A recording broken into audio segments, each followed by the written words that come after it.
Okay, so it's been about an hour and a half now. We're at the bottom of the post, and I've got two batches of cookies made, two different types. We have the rosemary sugar jumbles, and then we have the standard chocolate chip. As we went along, one of the things I noticed is that the white sugar jumbles did stay puffier when they came off the pans. The chocolate chip ones with the brown sugar did flatten out. I don't know why. Don't ask me on this one. I looked in the book. I didn't find an answer. So that's one of those things to deal with. Something else that was strange. This recipe, the cookbook actually says it'll make about 3 dozen of either one.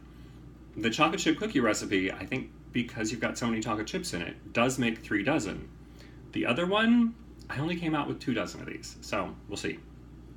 The one thing we were expecting, though, was that these would be a little bit drier around the edges and a little bit crispier as they cooled. Now, they haven't completely cooled. They're still, it's warm in the kitchen today, so they haven't completely cooled. But one thing you can tell right away, they don't bend as much as the chocolate chip cookies do. Instead, they kind of split. You can see they kind of tear apart. They're very cakey inside, which I think I mentioned up above already. And the rosemary turned out to be a really good idea. It's a little bit, I don't want to say floral because it doesn't give you the same sense of as rose, but it is definitely kind of outdoorsy, woodsy, things you wouldn't necessarily think of in a cookie. And they're really good. It kind of cuts through the sweetness of a sugar cookie and gives you this more mellow flavor. I'm really enjoying it and really glad that somebody asked about the sugar cookies because it was a really good excuse. Thank you, Christopher. So, I love to dunk my chocolate chip cookies. I was contemplating whether or not to dunk these. I thought milk would be bad. I don't want to dip these in milk. So I thought tea. They also fit very nicely on the saucer. They're very pretty that way. This is a little bit of Earl Grey. I don't drink a lot of tea, but there was just something about the notes in this that I thought, tea would probably go really well with it. And it does. I don't know that I would tell all of your tea aficionado friends that you're dunking your cookies in it, but it turns out really well. Sorry. Because you're dealing with warm tea, it's also warming up the rosemary.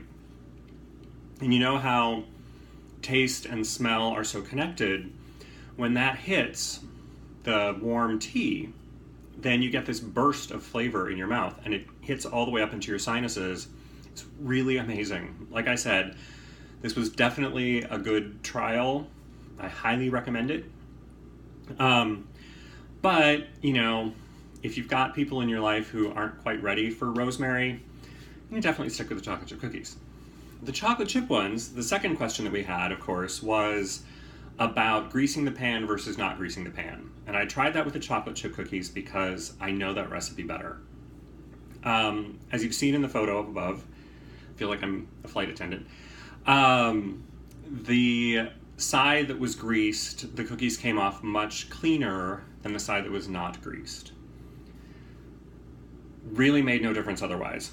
The cookies, frankly, look exactly the same on the bottom, exactly the same on the top. They didn't spread differently. They didn't rise differently. They didn't bake differently. They didn't even turn color differently.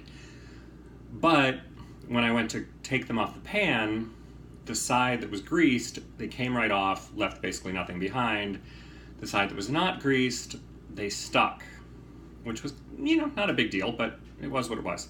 So for me, I'm going to continue to grease my pans.